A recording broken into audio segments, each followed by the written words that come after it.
Onward to Part 3 gallery tour of the Bench Press Please Be Seated Please exhibition. We start with artist Jude Fletcher of Flournoy. She exhibits her interpretive sculptural work in the Bay Area. Furniture making is a part of her arts foundation. Storytelling is key to her bench. In What Remains, she talks about what could have happened here to cause these things to be left behind. A romantic, hopeful spurn, or so successful an interlude that it moved somewhere more private. Through the eloquent use of found objects, her imaginative work alludes to possibilities. Making traditional objects out of non-traditional materials, she gives life to something cast aside and forges an emotional narrative in her metalwork. The beautiful, weathered color tones of the barnboard bench provide a rich backdrop, giving the bench a still life painting feel. 48 inches long, 41 inches high, and 23 inches deep. Alice Porembski of Reading. This is my work.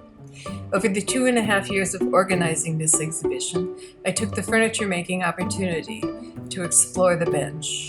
My daily routine included time in the shop, making. The journey resulted in 6 benches of varying styles and technique. The woodwork was essential to offset the administrative vagaries of managing the exhibit and the production of a printed catalog.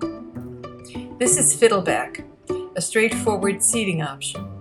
The patterns and tones of the figured maple wood stands on claro walnut turned feet. Legs are braced with a brass encased rod. 57 inches long, 19 inches high, and 12 inches deep. Naming furniture is an odd sort of practice. Dame Judy Bench is a clever turn of words suggested by Melinda Brown. So there it is. It's a solid lacewood mix-up of craftsman, Asian, and bridge design elements punctuated with claro walnut accents. 44.5 inches long, 18.5 inches deep, and 34 inches high. While building Whiff of Nostalgia, I was thinking of bowling with my dad, Walter. This bench is made of clear, solid eastern maple, tiny turned bowling pins, and a cage filled with bowling balls, courtesy of Dave Palin and thrift shops. A part of the long, tedious process of furniture making is drifting into memories to pass the hours on end of making process. This bench was a fun trip down memory lanes. Pun intended. 42 inches long, 21.5 inches high, and 16 inches deep. 10 degrees of separation, made of old-growth Douglas fir with simple joinery. This 10-degree seating pitch is incredibly comfortable.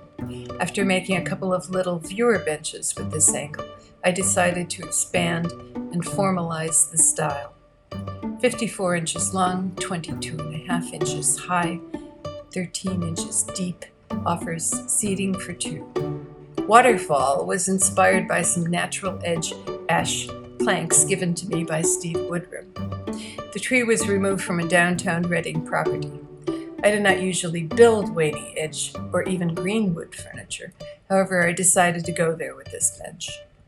Creating the bark-encrusted waterfall joint was more challenging than the non-woodworker might think. The juxtaposition of a natural tree to a more structuralized, formalized woodworking support from one end to the other makes transition apparent in this compact form.